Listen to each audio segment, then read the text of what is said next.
പ്രളയം വന്ന് ഭൂമി നശിക്കുമെന്നും അതിനു മുൻപ് അന്യഗ്രഹത്തിൽ പോയി ജനിച്ച് ജീവിക്കണമെന്നും അരുണാചലിൽ ജീവനൊടുക്കിയവർ വിശ്വസിച്ചിരുന്നെന്ന് പോലീസ്. ഈ ചിന്ത മറ്റുള്ളവരിലേക്ക് എത്തിച്ചത് ജീവനൊടുക്കിയ നവീൻ തന്നെയാണെന്നും പോലീസ് വ്യക്തമാക്കുന്നു. പർവ്വതാരോഹണത്തിന് നവീൻ തയ്യാറെടുത്തതിൻ്റെ തെളിവുകളും പോലീസിന് ലഭിച്ചു. മൂവരുടെയും കഴിഞ്ഞ 4 വർഷത്തെ ജീവിതചര്യകൾ പരിശോധിക്കാനാണ് അന്വേഷണ സംഘത്തിൻ്റെ തീരുമാനം. ഒരു നാൾ പ്രളയം വരും, ലോകം നശിക്കും. അന്ന് ഉയരമേറിയ പ്രദേശത്ത് ജീവിച്ചാൽ മാത്രമേ ജീവൻ രക്ഷിക്കാൻ കഴിയൂ എന്നായിരുന്നു നവീൻ്റെ വിശ്വാസം. ഈ ബുദ്ധിമുട്ടുകളൊന്നുമില്ലാത്ത മറ്റൊരു ലോകമുണ്ടെന്നും അവിടെ പുനർജനിക്കണമെന്നുമായിരുന്നു നവീൻ സുഹൃത്തുക്കളോട് പറഞ്ഞിരുന്നത്. 1.5 വർഷങ്ങൾക്ക് മുൻപ് തന്നെ അരുണാചലിലെ ഈസ്റ്റ് കാമെങ് ജില്ലയിൽ നവീനും ഭാര്യയും പോയിരുന്നു. ഇവിടെ ബുദ്ധവിഹാരങ്ങൾ സന്ദർശിക്കുകയും ചെയ്തു.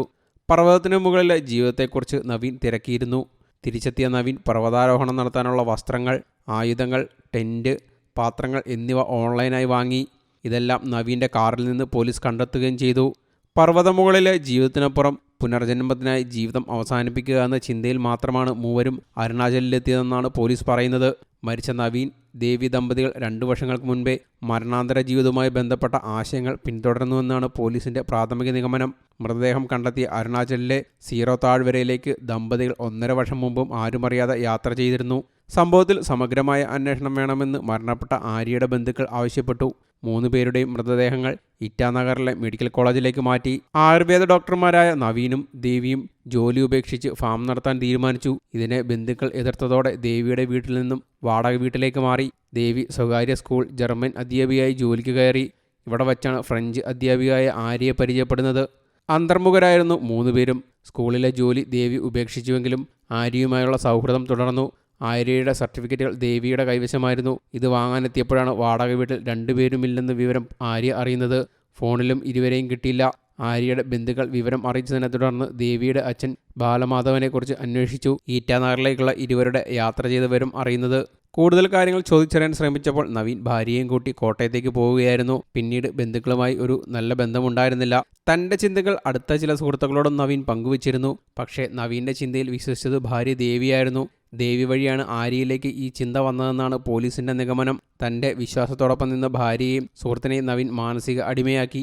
നവീന് ഈ ആശയങ്ങൾ ആര് പറഞ്ഞു കൊടുത്തു? ഇമെയിൽ സന്ദേശത്തിന് പിന്നിൽ മറ്റാരെങ്കിലുമാണോ എന്നതാണ് പോലീസ് ഇനി പരിശോധിക്കുന്നത്. കഴിഞ്ഞ ദിവസങ്ങളിലായി നവീൻ, ദേവി, ആര്യ എന്നിവരുടെ വീടുകളിൽ വിശദമായ പരിശോധനയാണ് പോലീസ് നടത്തിയത്. ബന്ധുക്കളിൽ നിന്ന് മൊഴിയും പോലീസ് രേഖപ്പെടുത്തി. DCP നിതിൻ രാജിൻ്റെ നേതൃത്വത്തിൽ നടന്ന അന്വേഷണ സംഘത്തിൻ്റെ യോഗം ഇക്കാര്യങ്ങൾ പരിശോധിച്ചു.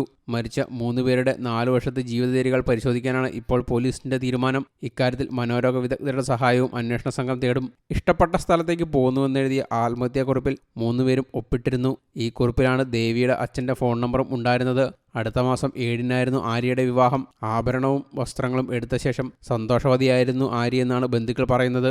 മരണാന്തര ജീവിതം, അന്യഗ്രഹ ജീവിതം എന്നിവയെക്കുറിച്ചുള്ള ആശയങ്ങളെ നവീനാണ് ആദ്യം പിന്തുടർന്നതെന്നാണ് അസംശയം. 3 പേരും മരിച്ചു കിടന്ന ഹോട്ടൽ മുറി അകത്തുനിന്നും പൂട്ടിയിരുന്നില്ല.